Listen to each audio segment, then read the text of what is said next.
আলোর রাস্তা দিয়ে হাঁটতে হাঁটতে আমরা ঢুকে পড়েছিলাম একটা গলিতে।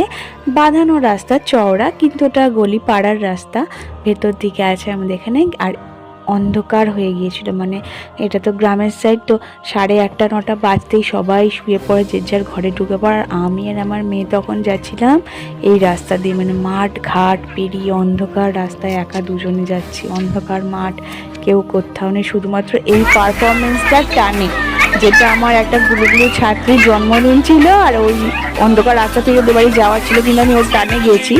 যাওয়ার ঠিক ছিল না, অন্য কেউ হলে হয়তো যেতামও না, কিন্তু ওই গুলির জন্য আমার যেতে হবেই। কারণ এই আমার কোলে বসে ছোট্টবেলা, একদম পুচকোবেলায় কোলে ঢুকে বসে পড়তো, আর আমাকে জিজ্ঞাসা করতো এটা হয়েছে রে, দেখতো। তো এত তুই তুই করে আমাকে কথা বলতো, আর আমাকে তখন মানে ভীষণ ভালোবেসে ফেলেছি তারপর থেকে। তো জন্মদিন ছিল, নেচে আমি এত নাচিয়েছি, নেচে নেচে দৃশ্য হয়ে গেছে বিছানায়।